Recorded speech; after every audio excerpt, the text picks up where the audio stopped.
This is Auditory Anthology. I'm your curator, Keith Conrad. We release new episodes every Thursday. If you like what you hear, I hope you'll take the time to rate and review our show on your podcast player of choice, and be sure to recommend it to a friend. That'll help us grow the show and continue to share these stories with you every week. If you have a story you'd like to contribute to the series, you can visit submissions.soundconceptmedia.com or just follow the link in the show notes. This week's story is The Beast of Boredom by Richard R. Smith. We all find ourselves wishing we had more time, but in this story we learn that it can actually be more of a curse than a blessing.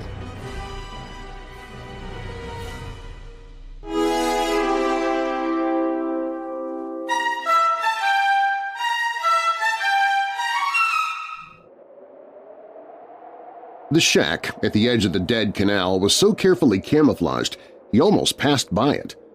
Hoping he hadn't been seen, he dropped to his stomach and crawled through the mud toward the door. It wasn't a long distance, but inching his way on his elbows and knees and with his face close to the evil-smelling mud, it seemed like a mile. As he crawled, he reflected bitterly that most of mankind's really great achievements always ended in war. Columbus had crossed the Atlantic Ocean, and it had ended in war with the Indians. Mankind had invented atomic energy, and they used it to kill millions. Their latest achievement was the marvel of spaceflight, and where that ended, it had also ended in war. Personally, he didn't believe they were justified in fighting the Martians. If they didn't want anyone intruding on their planet, what right did Earthmen have to force their way? The popular theory that they could help rebuild the dying Martian civilization didn't seem very logical when millions had to be killed in the process. And if Martians were an independent race and wanted to sit around and watch their civilization crumble, why shouldn't they have that privilege? When he was within a few yards of the door, he set aside his philosophical thoughts. Leaping to his feet, he ran into the small shack and screamed shrilly in the manner designed to momentarily paralyze an enemy with fear. He raised the rifle instinctively when something moved in the shadows, and as his eyes adjusted to the dim light, he felt a queasiness in his stomach. The emaciated alien who cowered in the shadows resembled a pitiful bundle of rags more than an enemy. Trembling hands lifted an object, and three things happened so rapidly that they seemed to happen simultaneously. The Martian's bony fingers moved over the object. A burning sensation ripped through his brain. He realized it must be a weapon and squeezed the trigger of his rifle. When the sharp crack stopped echoing in his ears, he examined the still form and discovered he'd been mistaken. The object wasn't a weapon. It was a metal globe 6 inches in diameter and studded with precious jewels. The Martian had offered it in exchange for his life. The windows of his apartment on the 14th floor were open, and a gentle breeze chilled the sweat on his face as he worked with the knife. He'd previously removed 4 jewels from the metal globe, but the large ruby he had selected this time seemed to be embedded deeper. The blade slipped and slashed the palm of his left hand. Cursing the artifact and all Martians in general, he attacked the ruby furiously and grunted with satisfaction when he dislodged it. The red jewel rolled across the table and fell to the floor. Picking it up gingerly, as if it were a fragile thing of glass, he held it in the sunlight and watched the myriad facets sparkle like a one-color kaleidoscope. It was the largest jewel of all, and worth a small fortune. A sharp pain in his hand reminded him of his wound, and he went to the bathroom. After carefully washing the cut, he applied iodine and was trying to find a bandage when the ruby rolled across the table and fell to the floor. Startled, he leaped back and upset the chair. A second before, he'd been in the bathroom, and now he was at the table. Amnesia? He couldn't remember walking back to the living room, and although he thought he'd put iodine on the cut, there was none on it that he could see. He went to the bathroom. The ruby rolled across the table and fell to the floor. He was sitting before the table again without any memory of having left the bathroom. It had happened twice. Taking the globe to the window, he examined it carefully and saw that where the ruby had been lodged, there was now an opening through the metal. When he held it at a certain angle, he saw a maze of wiring and tiny mechanisms inside. He'd fought the Martians for 2 years. He had traveled across their red deserts, crawled on the muddy bottoms of their gigantic dead canals, walked through the remains of their ancient cities and heard legends about the great Martian empire that had slowly crumbled during the centuries. He remembered the legends about Martian time machines, and he accepted the fact readily. The object in his hand was a time trap, an ancient, intricate scientific booby trap. The Martian had known he would die and had deliberately planned his revenge. Perhaps the machine wasn't strong enough to take anyone far into the past or future. That would explain why he hadn't used it to escape. But it was evidently strong enough to be used as a trap, and perhaps it had even been designed for that purpose centuries ago. Removing the ruby had triggered it. Ironic, he reflected, that he'd gone to so much trouble and expense to smuggle the thing from Mars to Earth. The jewels were worth a fortune, and it had never occurred to him that the metal globe might have some function. Actually, he had smuggled an ingenious death trap back to Earth with him. He shuddered at the thought. The ruby rolled across the table and he was once again sitting before the Martian artifact. His eyes once again focused on the ruby as it rolled across the table. Like something in a magician's act, he had disappeared from his position near the window and reappeared in the chair. As before, the cut on his hand stung painfully, but this time he ignored it and kept his eyes focused on the wristwatch. It was 11:45 Eastern Standard Time. The ruby rolled across the table. His eyes were no longer focused on the watch, but he remembered that the hands had indicated 11:55, and now they were back at 11:45. He was trapped in a period of time only 10 minutes long. He lit a cigarette with trembling fingers and tried to think calmly. What danger was there in a time trap? He felt no physical pain, and so far the trap had only caused him small inconveniences. Anything he did during the 10-minute period was magically undone when he was thrown backward in time. He'd put iodine on a cut on his hand, and it had disappeared. He had walked to the window, but at the beginning of the next cycle, without any conscious sensation, he found himself sitting in the chair once more. But how could movement through time harm him? And was he the only one aware of the trap? He turned the television set on and watched a news announcer during several following cycles. Before long, he was convinced that he was the only one who was aware of the repeated time interval. The news announcer represented everyone in the world, and if he were conscious of the fact that he'd read the same news more than a dozen times, there would have been some change in his expression. He recalled how the Martian had moved his fingers over the globe and how he'd felt a burning sensation inside his skull. The device had evidently been adjusted to his neural pattern so that only he was conscious of the trap. Or else only someone with a certain effective radius, 50 feet for instance, was conscious of the repeated time intervals. Although he had always believed the stories about the time machines, and he now had proof of their existence, he still found it difficult to comprehend their operation. He had heard that such a machine concentrated on only a few atoms of a radioactive substance. By drawing energy from the space-time continuum itself, the machine succeeded in thrusting those atoms backward or forward in time, and since that affected the entire probability stream, all physical matter was forced to follow them through the time stream. He couldn't totally comprehend the concept, but he realized he had to do something nevertheless, and during following cycles that totaled hours, he tried to decide on a course of action. He recalled the Martian legend about how a particularly vicious criminal had been punished with a similar machine. The unfortunate had been tossed into a pit filled with lion-like animals, and then, by repeating the time interval, he had been made to suffer the same death 1,000 times.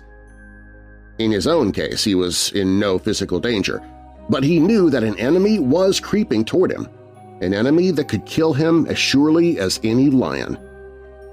Boredom. If he submitted to boredom and just sat through the endless time cycles, it would be the same as sitting in a room for weeks, months, or years.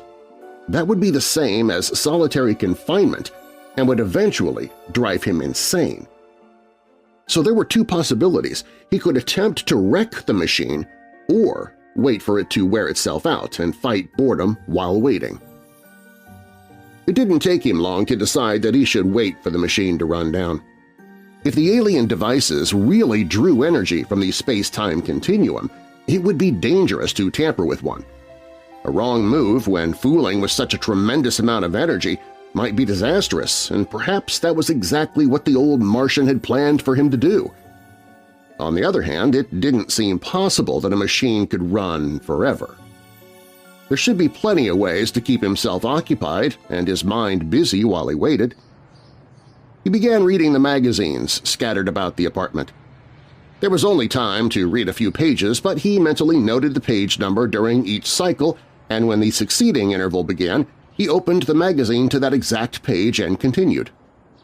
The ruby rolled across the table and… The preceding cycles seemed like an eternity when he looked back upon them. He had read every magazine from cover to cover, watched every television program, and listened to every radio program countless times until he had them memorized word for word. He had worked crossword puzzles in the newspaper several times and explored every square inch of the apartment. He had no more ideas, so he tried to sleep. He knew it was useless.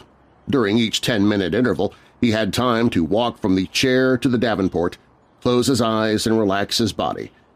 But then, at the moment when he was about to fall asleep, he would always find himself in the tediously familiar chair. He hoped he would grow tired and be able to fall asleep, but finally realized it was impossible.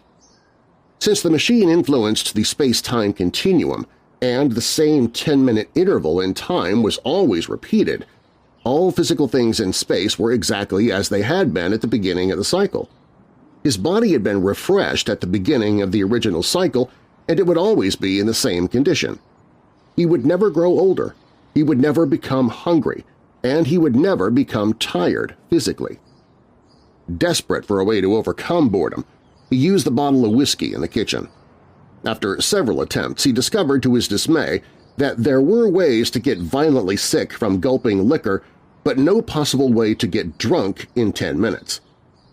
He sat through endless cycles, staring at the empty air, began to have wild thoughts, and knew he was on the verge of insanity. And if he were losing the fight with boredom, he might as well try the other alternative – break the machine and hope it wouldn't blow up in his face. Taking a long-bladed knife, he attacked the small mechanisms inside the globe. He probed, twisted, and jabbed, but they seemed indestructible. Furious, he held it underwater with the hope that water would short-circuit electrical contacts if there were any. When that didn't work, he beat it with a hammer, kicked it, threw it about the room, and, as a last result, dropped it from the window.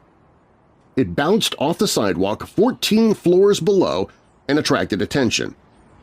But a few minutes later he was once more sitting in the chair and watching the sickeningly familiar ruby as it rolled across the sickeningly familiar table. He stared at the telephone. If only it would ring. If only someone would call him and break the monotony. But that was impossible. At the beginning of each cycle, all physical things and events were exactly as they had been. Telephone. He could use it to break the monotony. He could phone all his friends. He telephoned all his friends and talked with them for numerous 10-minute intervals that totaled days. Because they were always unaware of the previous cycles, his repeated phone calls never annoyed them. Sometimes he told them about the time trap, but it was beyond their comprehension, and they always thought he was drunk, so he learned not to mention it. When he tired of talking to his friends, he started at the front of the telephone directory and began calling every name. He made dates with girls he'd never seen, memorized marvelous sales talks, and sold non-existent vacuum cleaners and cars. Sometimes he pretended to be the master of ceremonies on a quiz program, and when someone answered a difficult question, He told them they had just won $1. The various reactions he received were amusing and broke the monotony. But after a few days, even that became boring. He tried to leave the hotel's 14th floor, but discovered that the elevator boy was not on the job at that particular time. Although he ran to the elevator at the beginning of numerous cycles and pushed the down button, the indicator needle never moved during the 10 minutes. He used the stairs at the end of the corridor with the hope of reaching another floor and meeting someone. To see someone or speak to someone in person would have done a lot to break the monotony. But he found that the 13th and 15th floors were inaccessible. The doors that led to them from the stairway wouldn't push in, and there was no hand grip to pull them outward. Evidently, the hotel management used the method to prevent burglars from having an absurdly easy and unseen access to the apartments. Anyone could leave a floor and use the stairs to reach the hotel lobby, but anyone wishing to go from the lobby to a certain floor or from one floor to another was forced to use the elevator. Cursing the bad luck, he sat for hours and wondered what he could do. He was restricted to succeeding but separate and identical time intervals. And that was also a physical restriction in effect. 10 minutes wasn't long enough to leave that floor of the hotel. He now thought of boredom as an ugly monster that lurked everywhere about him and waited to seize him with sharp teeth of inactivity. Desperate for the sight of another person, he tried to enter the other apartments. There were 5 on that floor, but of them only the one next to his own seemed to be occupied. When he knocked, there was no answer, but he pressed an ear against the door and heard the faint sound of running water. Whoever the occupant was, he or she was taking a shower and couldn't hear him no matter how hard he knocked. It irritated him because the apartment was so close. If he could contact the person somehow, if he or she could be reached at the beginning of each cycle and would be a tangible individual to help him fight boredom, not a voice on the telephone, an image on the TV screen, or a tiny dot of a person 14 floors below his window. By phoning the hotel desk, he learned that a woman named Mary Jeffers rented apartment 1403, and he found her telephone number in the directory. Dialing the number, he was relieved when she answered within a few minutes. The ringing of the phone was evidently loud enough to penetrate the noise of the shower while his knocking on the door hadn't been. "Mary Jeffers?" he asked. "Yes." "Mary, are you a college graduate?" "Yes. Who is this? Why do you want to know?" "This is the police. It's very important. Which college did you attend?" He knew it was a flimsy trick to get information, but he caught her off guard, and she answered, "The University of Delaware." He hung up the phone and waited until the next cycle. Dialing the number again, he said, "Mary, this is Harry Ogden." Because of the nature of the time trap, she was unaware of the previous conversation, and her automatic reply to the unfamiliar voice was, "Ogden? You must have the wrong number. I don't know anyone by that name." "Don't you remember? I went to the University of Delaware with you. I remember you. You have blonde hair and—" "No, it's brunette." Hanging up the phone, he waited until the next cycle, dialed the number again, and said, "Mary, this is Harry Ogden." "Ogden, you must have the wrong number. I don't know anyone by that name." "Don't you remember? I went to the University of Delaware with you. I remember you. You're a brunette, about 130 pounds, and—" "Well, not quite that much." By calling dozens of times, he used the system to learn more and more about Mary Jeffers, until at last he knew enough to convince her within a few minutes that he was a friend from her college days whom she had forgotten. And he talked with her during various cycles that totaled weeks. He began to feel as if she were a friend, and the desire to see her in person increased. The sight of anyone would have done wonders to break the monotony, and she was the only possibility since all the other apartments were empty. "I have the apartment next to yours," he said during one time cycle. "Can I come over?" "I'm not dressed," she replied. "I was taking a shower. Give me time to get dressed." He glanced at his watch and saw that only 4 minutes remained in that cycle. He realized despairingly that there wasn't enough time for her to get dressed. All his efforts had been in vain. 10 minutes wasn't long enough to phone her, go through the carefully memorized routine, convincing her he was an old friend, wait for her to dress, and open the door of her apartment. It couldn't be done in 10 minutes. Boredom was like a hungry beast that breathed in his ears with a roar of silence while he sat through several succeeding cycles. Silence.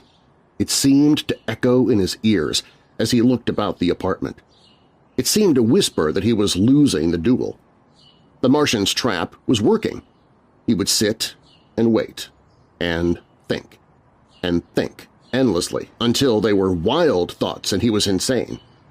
And then the Martian would have his revenge, for insanity was a form of walking death. He made a decision. He fought boredom legally and exhausted every method he could think of. If there were no more legal ways, then he would fight boredom illegally. The police couldn't reach him in 10 minutes no matter what he did. Dialing Mary Jeffers' phone number at the beginning of the next cycle, he laid the receiver on the desk, ran across the room, and climbed through the window. The stone ledge just beneath his window wasn't very wide, but by inching his way along it he reached the open window of apartment 1403. Climbing through the window, he saw that Mary Jeffers had picked up the telephone receiver with one hand and was trying to dry herself with a towel in the other. "Hello," she said. Her back was to him, but he noticed that she wasn't very efficient with the towel. Water dripped from her body and collected in a small pool around her feet. He grinned and said, "Hello." She whirled to face him and dropped the telephone receiver, her dark brown eyes widening. "Harry Ogden," he said, "remember?" As soon as he asked the question, he knew it was a foolish one. The time trap was his trap alone, and only he was conscious of all the repeated cycles. She was unaware of all of their previous conversations, and he was now a stranger to her. She backed away and let out a scream. It didn't bother him.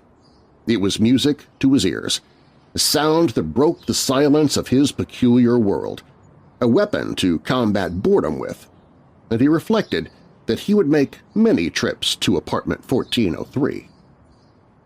The ruby rolled across the table and fell to the floor. He smiled as he picked the ruby up from the floor. He estimated that he'd lived more than 20 years in 10-minute intervals, and therefore the trap was not a death trap. He discovered countless ways of fighting boredom and knew he would never succumb to it and resultant insanity. He had entered the other apartments by using the stone ledge and breaking through the windows. In them he had found a total of hundreds of books, a pair of binoculars that he used to study a multitude of new things from his window, a typewriter that he used to write books, although there was never a completed manuscript, a chess set, a deck of cards, hobbies. There were many more possibilities that he hadn't explored yet, and he realized that the Martian had given him a valuable gift – extra years of life. It seemed incredible that a machine could operate continuously for 20 years, but the ancient Martians had been expert in constructing devices without moving parts. He knew little science, but he could vaguely imagine a sort of gateway to the space-time continuum that the removal of the ruby had opened. Perhaps during a 10-minute period a predetermined amount of energy passed through the gateway and flowed against a radioactive substance in a way and with a force that thrust a few atoms backward in time to the point when the energy didn't exist, and that established the cycle. With moving parts, the machine wouldn't have run continuously for 20 years. Something would have broken down. Even without moving parts, the machine wouldn't run forever. The materials themselves would deteriorate sooner or later, or the energy passing through them from the space-time continuum would gradually disintegrate them no matter how strong they were. But for as long as the device operated, he would live without growing old. If it ran 100 years, he would live 100 years. The ruby rolled across the table and fell to the floor. He rubbed his aching head. He lived approximately 30 years at 10-minute intervals. But the headache had started and grown in intensity during the last year, and it was difficult to recall and appreciate all the things he had done. The ruby rolled. How many years had he lived? 50? 100? He was unable to calculate it anymore, and it was even difficult to think about much simpler things. His mind was filled with memories, millions, billions, trillions of endless, countless memories without any sleep to relax his mind, with no rest at all. The ruby. He no longer moved about the apartment, but sat in the chair during every cycle and watched the ruby as it rolled endlessly. Memories were like a crushing, paralyzing weight in his mind, a weight that grew and grew, and the old Martian he had killed would have his revenge. He realized the ingenious machine was much more than a gift or a death trap. It was a torture machine. A torture machine that would operate for centuries. A machine that would gradually crush his mind and kill him with the sheer weight of memories. He screamed.